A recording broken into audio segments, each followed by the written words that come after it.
Hey guys, Andrew here. In this video, I'm going to show you how to factory reset your Windows Lenovo PC.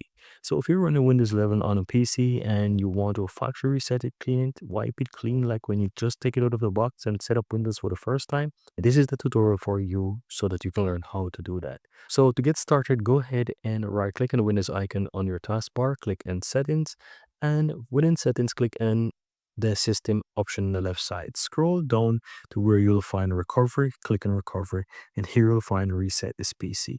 Once you click on reset this PC, you'll have two options. Choose the option to remove everything. And from here, you will be able to choose how you want to download Windows. I recommend that if you have an active internet connection and you're not in any rush, you can quickly go ahead and choose to download the option from cloud. And this is going to ensure that you download the latest version of Windows.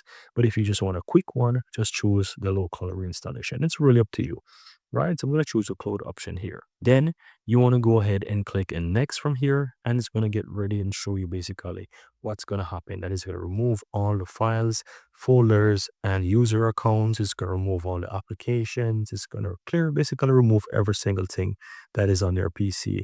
And of course, it's going to download and reinstall Windows for you on your PC. You need to have a certain amount of space on your computer. So you need to have at least 3 gig, as you can see right there, and that's what it's going to basically take. But I recommend that you have at least a sizable hard drive on your computer so that it can download and you can install, and you will have a lot more data space for you to play with once your system is up and ready.